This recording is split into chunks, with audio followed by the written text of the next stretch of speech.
ఒకరు కాలు దోస్తే ఒక చెయ్యి, ఒకరు కాలుతో దూస్తే ఒక చేతితో దూసిండ్రు, ఒక తలకాయతో దూసిండ్రు. ఎక్కడ పంచభూతాల్లో ఏ భూతాన్ని కూడా వదిలిపెట్టకుండా ఈ పంచభూతాలు దోసినాయి.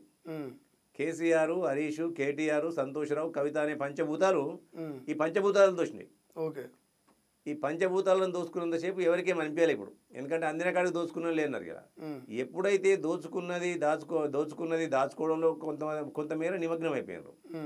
అధికారం కోల్పోయిన తర్వాత ఎప్పుడైతే ఒక్కొక్కటి వాళ్ళు చేసిన అవినీతి అక్రమాలు బయటపడుతుంటే ఇలా భయాలు చూసుకునే దానిలో కాళేశ్వరంలో కమిషన్లు కావచ్చు, ఇలా ఈ కార్ రేసింగ్ కానివ్వండి, ఇలా గొర్రెల పర్చేస్లో కానివ్వండి, మిషన్ భగీరథలో కానివ్వండి, మిషన్ కాకతీయలో కానివ్వండి, ఏ స్కీమ్ పెట్టినా స్కామ్ కిందనే తేలింది. అది స్కామ్ వైపే తెలియజేస్తుంది.